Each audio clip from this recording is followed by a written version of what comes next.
What's up, guys? Hello and welcome, everybody. It's USC Gunner 25, and today I'll be talking a little bit about the Skyrim Civil War between the Imperials and the Stormcloaks that takes place in the Elder Scrolls V Skyrim video game.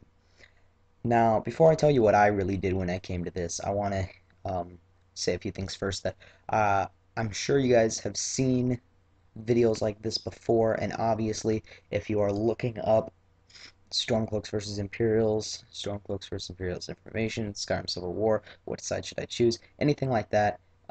This video should pretty much answer your questions for the most part. I'm not going to give you total statistics and everything. I'll give you what is basically off of the top of my head. I do know a great deal about Skyrim and the Skyrim lore, the Elder Scrolls lore, all of the history of Tamriel. I'm pretty knowledgeable when it comes to that. So diving right into it, after the Great War ended between the Aldmeri Dominion and the Cyrodiilic Empire, the Empire was forced to sign the White-Gold Concordat. And why? They were pretty much given an ultimatum at the beginning of the war by the Aldmeri Dominion. And they said, we want you to outlaw the worship of Talos. We want you to give us this land. We want lands in Hammerfell, and we want the disbandment of the Blades. Now, at that time, I believe at that time that is when the Empire had actually removed the Blades from his Secret Service or bodyguards, and he adopted and he founded the Penance Oculatus, that sort of special agent group. That's the FBI of Skyrim days. But this is what I believe happened. I don't know what time span I'm at right now. This is true, but I don't know if it's where I'm at right now.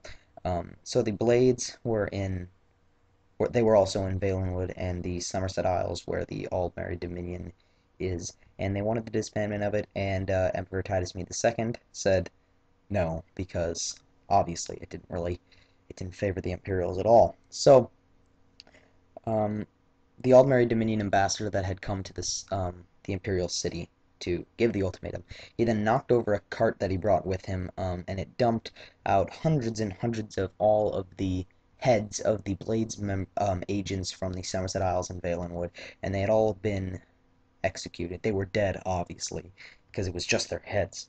So they had brought their heads back to the Imperial city, and right there the ambassador declared war on the Cyrodiilic Empire. So what ended up happening was the Imperial city was almost destroyed. It was ransacked. It was captured by the Aldmeri Dominion.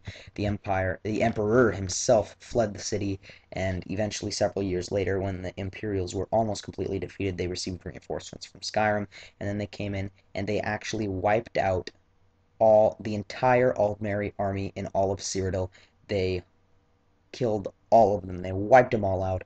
But at that point, once they regained control of Cyrodiil and mainly the Imperial city, the Empire realized that they were not in good shape to continue fighting the war.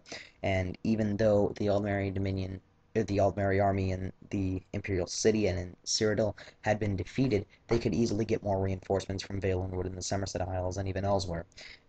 So this is when the Empire decided to sign the White-Gold Concordat, it's basically the original ultimatum that the Aldmeri Dominion gave the Cyrodiilic Empire. It has a couple of twists, and they edited it a little bit, but basically parts of Hammerfell were given to the Aldmeri Dominion, which of course the Red Guards did not like, because they did not want to be tossed around kind of from owner to owner. So then they started waging war against the Aldmeri Dominion themselves. So the Empire signed the White-Gold Concordat. They outlawed Talos. They let the Thalmor into Skyrim, based out of Solitude, and just outside of Solitude. Actually, they were originally in Solitude, but then they left, and now they are just outside of Solitude, up in the hills in the Thalmor Embassy. So, and they were pretty much watching over the outlaw of the worship of Talos. So basically, the Stormcloaks want to worship Talos. The Stormcloaks are mainly Nords. Of course, there are some other races within them, but mainly it is Nords. It is pretty much 95.9% Nords.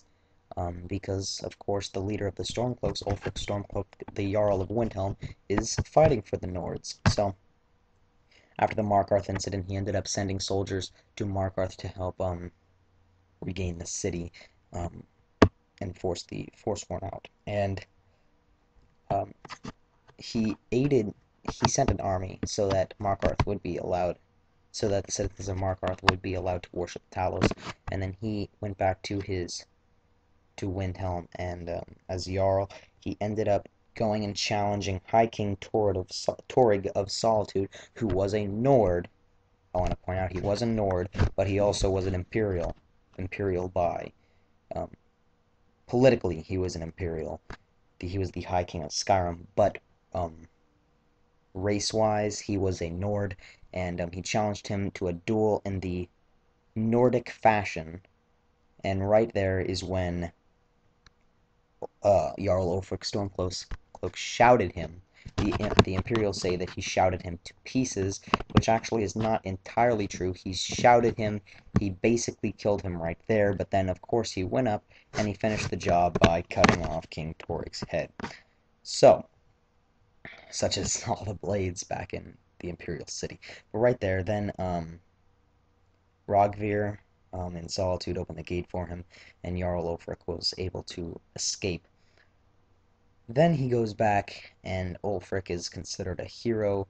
The war begins, and many Nords are still um, on the Imperial side of the Civil War. And Ulfric says that he is fighting for the Imperials, but back when we go all the way back to the first or second era in Elder Scrolls history, the Cyrodiilic Empire actually invaded Skyrim. In this part, they fought for several months, and then the Nords, they didn't really surrender, but they came to peace because the Nords felt that it was a pointless war, and that they ended up deciding to side with the Cyrodiilic Empire, because they thought that why would we be fighting them? They pretty much are the same as we are. We really are. We're not that different. Why are we fighting each other? We can share the land. Everything would be perfect. So they willingly, they were not forced into surrender. They were not mass numbers of soldiers and Nords were killed. They then pretty much volunteered to join the Cyrodiilic Empire. That's basically what happened, according to Elder Scrolls lore and ElderScrollsWikia.com. Not really. That's where I get a lot of my Skyrim information from.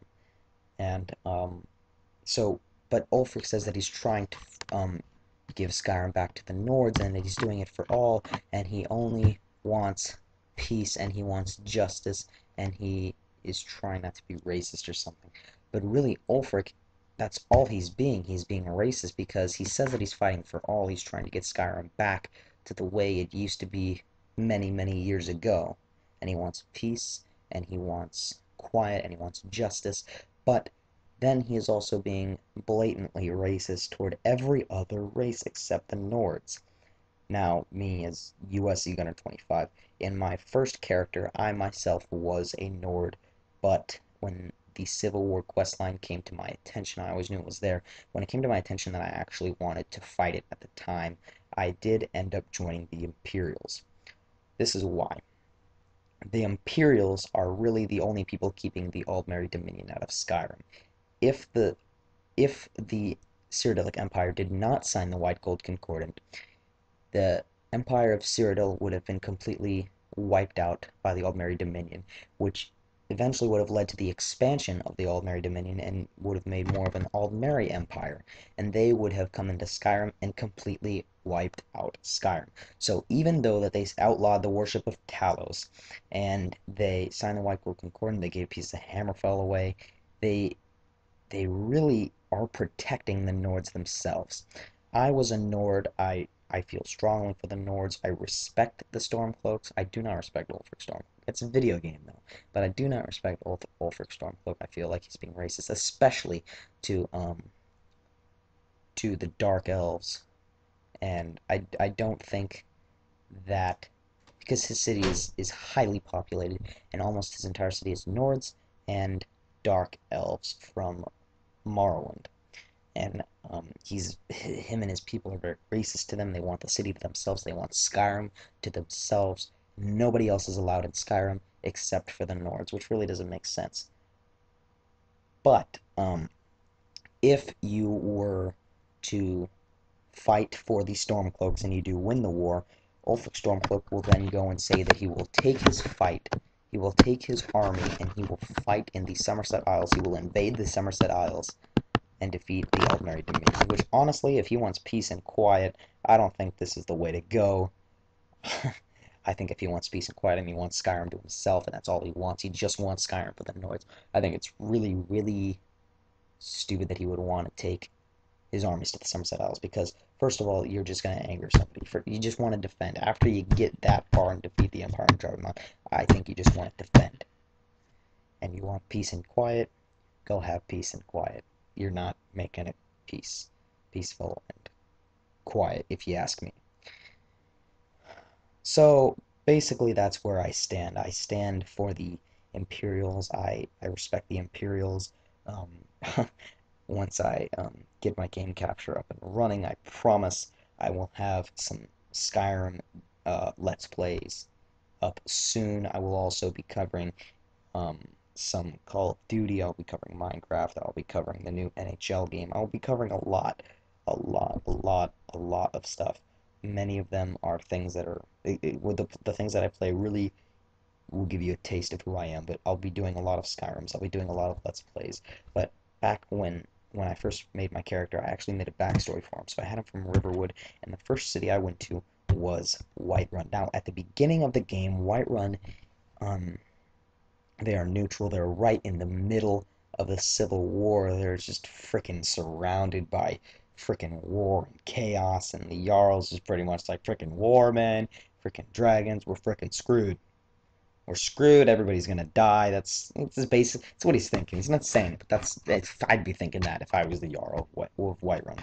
So then, certain point in the game, I'm not sure if it's when you start the Civil War, but somewhere in the Civil War, he will side with the Imperials. I know this for a fact. I don't know if you join the Stormcloaks, if he will side with the Stormcloaks too, but all I know is that he will for sure side with the Imperials, especially if you join the Imperials. Especially. Even if you join the Stormcloaks, I'm pretty sure he will still side with the Imperials. I don't know how accurate that is. I'm just giving you a fact that I know. I don't know how true it is, though. This is just my assumption. This is what I know. This is what I've heard, and um, I've witnessed and I've researched and I've gotten several accounts of this is what actually happens. So he does side with the Imperials. Now, Whiterun is my home. I have a small house there. My character is filthy rich beyond my wildest dream. Not his, it's me. I get to do everything because it's all about me. Just so you guys know. But I have bigger houses all over Skyrim, but I'm in Whiterun every day. I live in Whiterun. Whiterun is where my kids from Hearthfire are. That's where my wife is. That's just where everything I want is. And my kids like it. They're like, Daddy, I like it here. It's like, good. I didn't really ask, but good for you. Daddy, guess what I found today? Dragon Reach is so cool. Well, I found a big fish. I bet you couldn't lift it. And at that point, I'm like, you know what, kid? You can go do your chores or something, because I'm pretty strong. I bet I could lift a fish. So shut the hell up and go to your room. And no, your freaking pet skeever doesn't get to come with you. I freaking should have said no to that crap. The pet skeever in my house, it's dumb. Anyways, back to the war. So that's why I pretty much sided with the Imperials. I think they make a lot of sense. And you know what? As a supporter of USC Trojan football, they really do look. The Imperials are red and gold, pretty much. They look like Trojans. They look like Spartans. They look like Romans. That's what I like. I believe that I strongly believe, I've read it on several accounts as well, that the Imperials were based off of the ancient Roman Empire or the Greeks. I'm not entirely sure. If you ever look at pictures of the Imperial City, I feel like they more resemble something in Italy, such as Rome itself, but something in the Roman Empire, not necessarily Greek, because there are their architecture is a little bit different, but that's just what it looks like to me. That is why I joined the Imperials. I like them a lot better. The Stormcloaks, if I were to join the Stormcloaks, in another character, I don't think that my views on the war would really change too much. I still support the Imperials. If I were ever to join the Stormcloaks, it would just be to get another sense of adventure, more fun out of the game.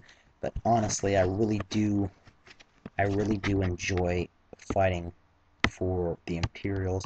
I just had a great time invading Windhelm. I did it at night too. I don't know if you can do it in the day. All of my friends, everybody that I've talked to, all of the game plays that I've seen of it, they all take place at night. So I've never seen anybody invade Windhelm in the day, but I did it at night, and it looks freaking amazing.